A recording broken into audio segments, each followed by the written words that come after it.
ഇട്ട് കൊടുക്കാവേ. ഉപ്പും കൂടെ ഒഴിച്ച് ഇട്ട് നമുക്ക് ആവശ്യത്തിനുള്ള വെള്ളവും കൂടെ ഒഴിച്ചിട്ട് ഇതൊരു 2 വിസിൽ കേൾപ്പിച്ചെടുക്കാം. പുറത്തുള്ള ആ ഒരു എന്താ പറയുക, ഈ ഒരു തൊലി, വെള്ള കളർ തൊലി മാത്രം നമുക്ക് കളഞ്ഞാൽ മതിയാവും കേട്ടോ. അരിഞ്ഞെടുത്തിട്ടുണ്ട് കേട്ടോ. ഞാനിത് മിക്സിയിലിട്ട് അരയ്ക്കാത്തത്, ക്രഷ് ചെയ്യാത്ത എന്താണെന്നറിയോ, ഈ ഒരു സൂത്രം ഉപയോഗിക്കാൻ വേണ്ടിയിട്ടാണ്. ഞാൻ ഇത് മേടിച്ചിട്ട് ഏകദേശം 6-7 മാസം ഇതുവരെ ഇതിനെ ഞാൻ ഉപയോഗിച്ചിട്ടില്ല. എന്നാൽ പിന്നെ ഒന്ന് ഉപയോഗിച്ച് നോക്കാൻ ഓർത്തിട്ടാണ് കേട്ടോ ഞാൻ മിക്സിയിലിട്ട് ഇത് ക്രഷ് ചെയ്യാതെ അങ്ങനെ ഇടിച്ചിടിച്ച് ചമ്മന്തി പരിവാക്കിയപ്പോണ്ടല്ലോ നമ്മുടെ ചക്കക്കുരുവിന്റെ ക്വാണ്ടിറ്റി ഒരുപാട് കൂടിപ്പോയി. നമുക്ക് അത്ര ഇതിന്റെ ആവശ്യമില്ല. അങ്ങനെ ഞാൻ കുറച്ചിട്ട് മാറ്റി വെച്ചിട്ടുണ്ട്. തേങ്ങ തിരുമ്മി വെച്ചിട്ടുണ്ട്. ഈ തേങ്ങയും കൂടെ നമുക്ക് ഇതിനകത്തോട്ട് ഇട്ട് കൊടുക്കാവേ. ഇത് ശർക്കര കേട്ടോ. ശർക്കര ചെറുതായിട്ട് ചിരണ്ടി വെച്ചേക്കൊണ്ട്, വെള്ള ശർക്കര കേട്ടോ. അടുത്തായിട്ട് ഇത് ഞാൻ എടുത്തേക്കുന്നത് ചുക്ക് പൊടിയാണ് കേട്ടോ. ഇതുകൂടെ ഇച്ചിരി നമുക്ക് ഇതിനകത്തോട്ടൊന്ന് മണത്തിന് വേണ്ടിയിട്ട് കൊടുക്കാവേ.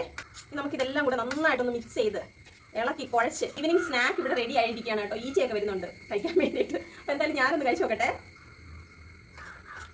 സെറ്റ് സാധനം കേട്ടോ.